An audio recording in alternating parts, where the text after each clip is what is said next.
Hello students, आप सभी को आपके अपने प्यारे channel conceptual study with Ritesh Singh पुनः स्वागत है। और आज की इस वीडियो में स्टूडेंट्स आप सभी को 14 या 15 इंपॉर्टेंट क्वेश्चंस बताएंगे जो कि आप लोग के एग्जाम में देखने को मिलेंगे। ठीक है, इससे बाहर आप लोग को देखने को नहीं मिलेंगे किसी भी कंडीशन में, और इसका आंसर भी बताएंगे स्टूडेंट्स। तो आप लोग वीडियो को पूरा देखिएगा और चैनल में अगर नए होंगे जो से सब्सक्राइब कर लीजिएगा, क्योंकि चैनल को बहुत ज़्यादा इंपॉर्टेंट है। ठीक है, देखिए जो यूनिट 1 है आपका 1857 का विद्रोह, कारण स्वरूप परिणाम एवं प्रभाव, इससे क्या क्या क्वेश्चन आएंगे।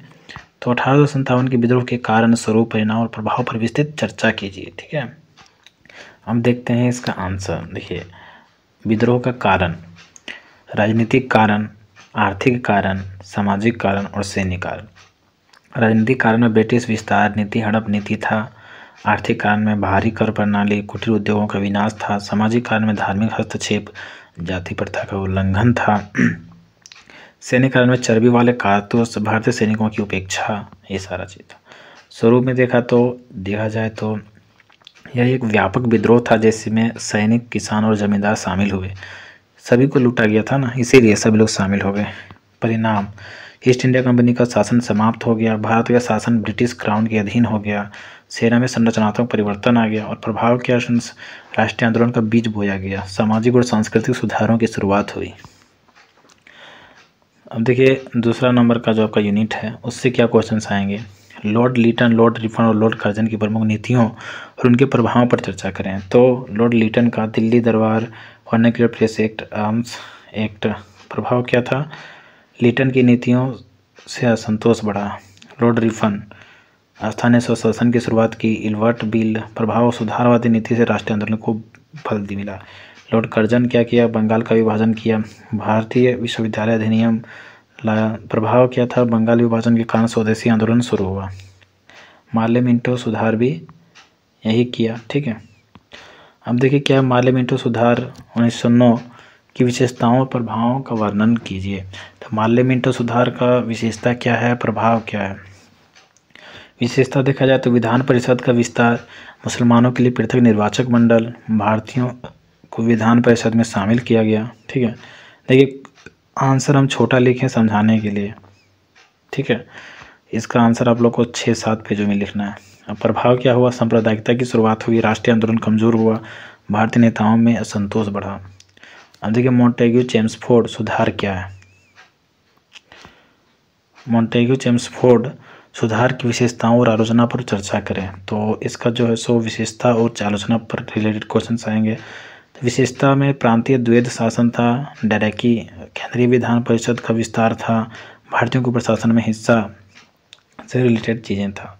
आलोचना क्या हुआ, देश शासन विफल रहा, बोला कि देश शासन विफल रहा आपका, भारत नेताओं की मांग पूरी नहीं हुई, ब्रिटिश सरकार का नियंत्रण बरकरार रहा। अब भारत सरकार अधिनियम 1935 में आया, तो इससे रिलेटेड क्वेश्चंस क्या रहेंगे, भारत सरकार अधिनियम 1935 की मुख्य विशेषताएं क्या थी। तो मुख्य विशेषता था प्रांतीय स्वायत्तता, संघीय शासन प्रणाली, भारतीय परिषद का पुनर्गठन, पृथक निर्वाचक मंडल का विस्तार, गवर्नर को विस्तृत अधिकार। अब देखिए इसका प्रभाव क्या हुआ, भारतीय नेताओं ने इसे अधूरा सुधार माना, राष्ट्रीय आंदोलन और तेज हुआ। ठीक है, देखिए इस सब क्वेश्चन का आंसर जो हम छोटा छोटा करके दे रहे हैं। ठीक है, इसका लंबा लंबा आंसर आप लोग को खुद ही लिखना है, और अगर चाहते हैं लिखा हुआ चाहिए आप लोग को तो मेरा नंबर नीचे में दिया हुआ है, उसमें नोट्स जो है सो मिल जाएंगे। कुछ फीस लगते हैं बट मिल जाएंगे, तो आप लोग वहाँ से भी लेकर पढ़ सकते हैं। ठीक है, अब देखिए 1947 का भारतीय स्वतंत्रता अधिनियम देख लेते हैं, 5वां बताएं कि नहीं बताएं। हाँ बता दिए हैं। 6ठा में है 1947 के भारतीय स्वतंत्रता अधिनियम की विशेषताओं पर प्रकाश डालिए। विशेषता पहले देखेंगे। भारत और पाकिस्तान को अलग अलग देश घोषित किया गया, दोनों देशों को पूर्ण स्वायत्तता दी गई, गवर्नर जनरल और संविधान सभा का गठन किया गया। अब इसका प्रभाव क्या हुआ, भारत स्वतंत्र राष्ट्र बन गया, विभाजन के कारण हिंसा और विस्थापन हुआ। ठीक है, देखिए संविधान सभा और भारतीय संविधान का निर्माण, इससे क्या क्या क्वेश्चन आएंगे, भारतीय संविधान सभा के गठन और संविधान निर्माण की प्रक्रिया पर चर्चा करें। तो संविधान सभा का गठन हुआ था कैबिनेट मिशन योजना के तहत 1946 में गठन हुआ था। संविधान निर्माण प्रारूप समिति के अध्यक्ष डॉक्टर भीमराव अम्बेडकर थे। 26 नवंबर 1949 को संविधान अंगीकृत किया गया और 26 जनवरी 1950 को लागू किया गया। यह विश्व का सबसे बड़ा लिखित संविधान है। ठीक है, अब देखिए भारतीय संविधान की प्रमुख विशेषताएं। तो भारतीय संविधान की मुख्य विशेषताओं का वर्णन करें कीजिए करके क्वेश्चन आ सकता है। तो लिखित और विस्तृत संविधान था, संघात्मक लेकिन एकात्मक झुकाव था, मौलिक अधिकार और कर्तव्य का भी लिखा गया है, धर्मनिरपेक्षता है इसमें, न्यायपालिका की स्वतंत्रता है। तो ये सारा इसका विशेषता हो गया। लॉर्ड कॉर्नवालिस और अस्थायी बंदोबस्ती। तो लॉर्ड कॉर्नवालिस की उपलब्धियों और अस्थायी बंदोबस्त पर चर्चा करें। देखिए अस्थायी बंदोबस्ती को कौन लाया था? कॉर्नवालिस, ठीक है। इसकी उपलब्धियों को भी लिखना है। अस्थायी बंदोबस्ती 1793 में भूमि का राजस्व अस्थायी रूप से तय कर दिया गया था कि इतना लेंगे तो लेंगे। जमींदार को मालिक बनाया गया, ठीक है। प्रभाव क्या हुआ? जमींदारों का सशक्तिकरण, किसानों का शोषण हो गया। अन्य उपलब्धियां क्या किया वो? पुलिस और न्यायिक सुधार किया, प्रशासनिक प्रणाली में बदलाव किया। 10वां नंबर क्वेश्चन देखिए स्टूडेंट्स, 10वां नंबर आपका यूनिट है, ठीक है। लॉर्ड वेलेस्ली और वॉरेन हेस्टिंग्स से रिलेटेड। लॉर्ड वेलेस्ली और वॉरेन हेस्टिंग्स की नीतियों का वर्णन करना है। लॉर्ड वेलेस्ली क्या क्या किया? सहायक संधि प्रणाली लाया, मैसूर मराठा अवध को अधीन कर लिया। वॉरेन हेस्टिंग्स क्या किया? तो दियानी की प्रथा लाया, राजस्व और न्याय प्रणाली में सुधार किया। प्रभाव क्या हुआ? इनकी नीतियों ने ब्रिटिश साम्राज्य को मजबूत किया। हमारे साम्राज्य को मजबूत नहीं किया, ब्रिटिश साम्राज्य को मजबूत करने का प्रयास किया ये सब लोग। मोर्ले मिंटो सुधार और सांप्रदायिकता में क्या क्या क्वेश्चन आएंगे? तो मोर्ले मिंटो सुधार ने सांप्रदायिकता को कैसे बढ़ावा दिया, ठीक है। तो मुसलमानों के लिए पृथक निर्वाचन मंडल बनाया, सांप्रदायिक राजनीति की शुरुआत की, राष्ट्रीय आंदोलन कमज़ोर हो गया। तो ये सारा चीज़ मोर्ले मिंटो सुधार के कारण हुआ।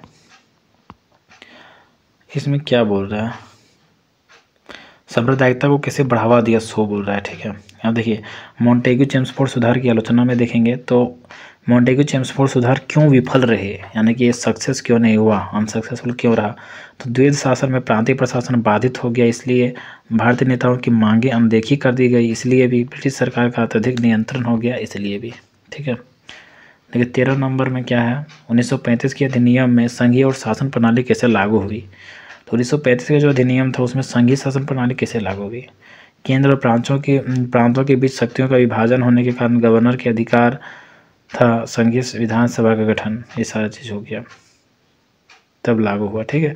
भारतीय संविधान का धर्मनिरपेक्ष स्वरूप क्या था? भारतीय संविधान धर्मनिरपेक्षता की भूमिका पर चर्चा करें तो सभी धर्मों को समान दर्जा मिला है, राज्य का कोई आधिकारिक धर्म नहीं है, धार्मिक स्वतंत्रता का अधिकार, सभी को अपना अपना धर्म मानने का अधिकार है। लास्ट क्वेश्चन क्या? भारत के स्वतंत्रता आंदोलन में अधिनियमों की भूमिका से रिलेटेड क्वेश्चन है। भारत के स्वतंत्रता आंदोलन को प्रभावित करने वाले प्रमुख अधिनियम कौन से थे? तो 1909 का मोर्ले मिंटो सुधार। देखिए फ्रेंड्स यहाँ छोटा छोटा आंसर हम आप लोग को दिए हैं, इसलिए दिए हैं कि आप लोग पॉइंट समझ पाएँ कि क्या पूछने का प्रयास कर रहा है, ठीक है, इसलिए दिए हैं। अब इसका आंसर जो है सो आप लोग को डिटेल में लिखना है। अगर आप इसका डिटेल नोट्स चाहते हैं तो आप लोग नीचे दिए नंबर से कांटेक्ट कर सकते हैं, ठीक है। और इसमें से देखिए वीडियो पसंद तो आया ही होगा, क्योंकि 15 क्वेश्चन हैं, तो अब 15 क्वेश्चन से ही जितना भी क्वेश्चन आएंगे वो आएंगे आप लोग के एग्ज़ाम में। और कुछ अगर सवाल हो तो कर सकते हैं कमेंट बॉक्स में, ठीक है। और वीडियो को देखते रहिए, अभी और भी वीडियोज़ आएंगे ऑब्जेक्टिव टाइप के आ सकते हैं, ठीक है। तो थैंक्स फॉर वॉचिंग। फिर मिलेंगे नए वीडियो के साथ। जय हिंद, वंदे मातरम। चैनल को सब्सक्राइब करना बिल्कुल भी नहीं भूलिएगा, ठीक है।